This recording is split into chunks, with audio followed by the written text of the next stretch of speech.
Good afternoon. Here we are today at the Abel Colley Tavern and Museum.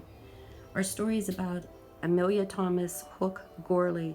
Our story today takes us to the banks of the Monongahela River in Brownsville. At the far end of the dock, you see a young man that's fishing as a riverboat has pulled in, the Wild Wagoner. The Wild Wagoner, as you see, was a very famous boat that traveled mainly on the Ohio but made occasional visits to Brownsville. It was a remarkably beautiful paddle wheel with tall chimneys, a side wheeler whose wheelhouse were elaborately decorated by large paintings, and a most artistic pilot house crowned by lofty gingerbread work. A completely luxurious boat of her time.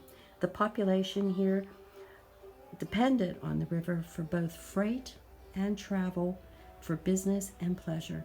People would travel on the national road to the wagons to and from Brownsville and then onto the river to sell their products, some people going to Ohio, but others going as far as Mississippi and to the Gulf of Mexico in New Orleans.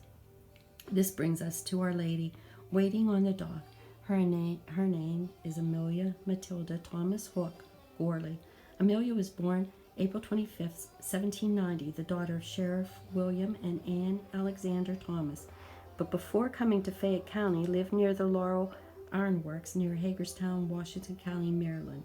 If you have followed our tours, you might remember Amelia as a young woman waiting and watching for her husband, Peter Hook, to come home.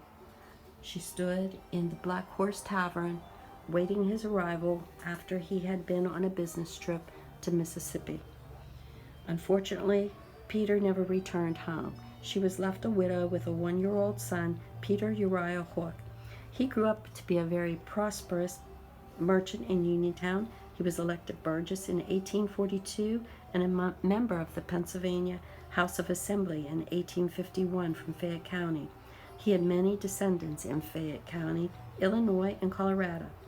Amelia married Captain Hugh Gorley on December 25, 1813, and they had 9 children. Hugh Gorley was the youngest son of John Gorley of Frederick County, Virginia.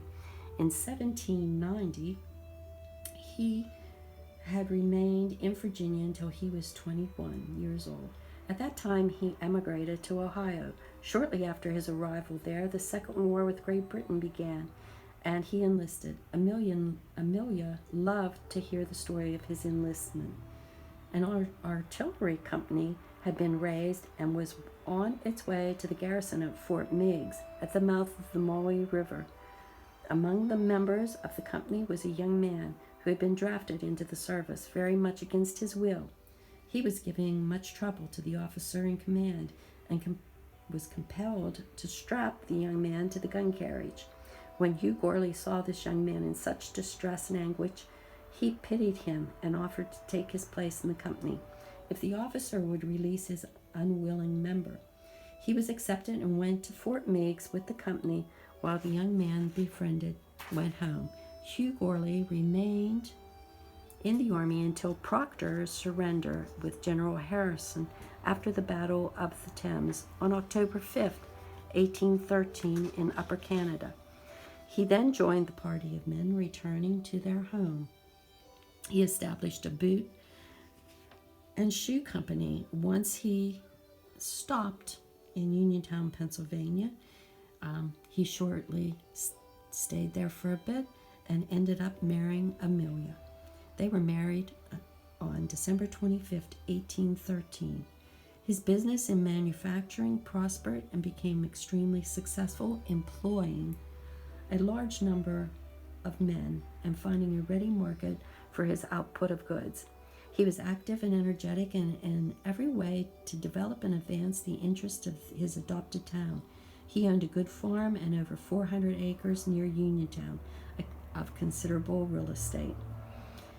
He took an active part in public office, served 1828 to 29 as tax collector of the borough, and was connected with the militia, thereby obtaining the title of captain. He was an ardent Whig in politics and a member of the Methodist Episcopal Church. Amelia was often telling stories about her husband and children. They had 9 children, but only 7 lived to adulthood. two who died young. Eliza Jane was only 9 months old, and John was 20 months old. Jane Eliza was 17 when she passed, and Louisa was 23. Those reaching maturity was Anne Mary. She was born 1819 and married Simon Sampsell.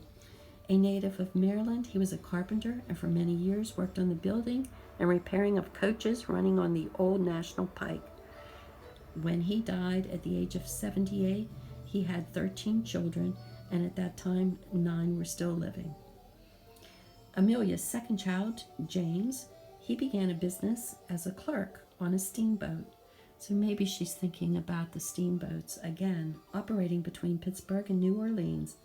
Later becoming the owner and running the rivers until the outbreak of the Civil War, when he sold his interests and returned to Uniontown, where he became a prosperous merchant. He was interested in public affairs and for 10 years a member of the Borough Council and for many years the director of the National Bank of Fayette County. He married in 1866 Mrs. Elizabeth Miller Glad. Alfred Mason, Amelia's fourth child, was born in 1828. He died in 1912. He was educated in his native town and learned the trade of boot and shoemaker under the direction of his father. He followed his trade for many years. When the Mexican War was in progress, he enlisted in the company forming in Uniontown, as did his brother, John Randolph. But the company was never called out. When the Civil War broke out, he enlisted in the 11th Regiment. He served until he was discharged by the surgeon on January 2nd, 1862. But January 29th, 27 days later, he re-enlisted in Company K, the 112th Regiment, in the heavy artillery, and served until the close of the war. John Rudolph was actually the third child, and he also learned the shoemaker trade with his father and followed it for many years. After his marriage, he moved to Iowa, and there he became engaged in the grocery business.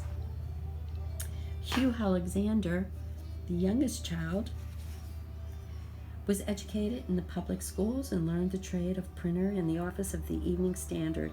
He has always been active in politics and held many offices as a new member of City Council, and he also was the president of the council in 1912. He was appointed deputy warden of the Fayette County Prison, and he actually married twice, and he had no children. This story is not so much about just a family, but it's about the number of trades that this family had, the number of things they did, the river, its travels.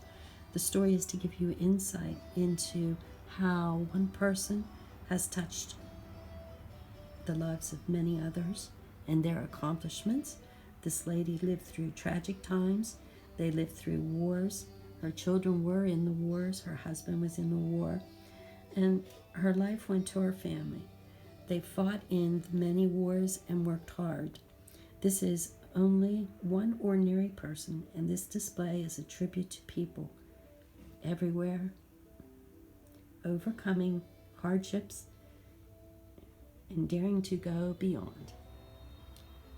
Remembering her first husband on the banks of the Mississippi.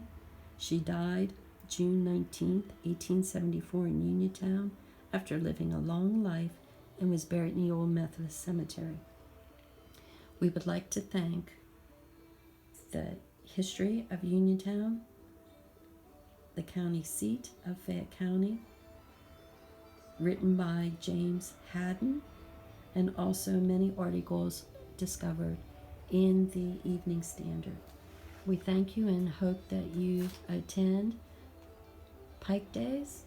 Come out to the tavern, Abel Colley Museum, Saturday for a tour. Thank you.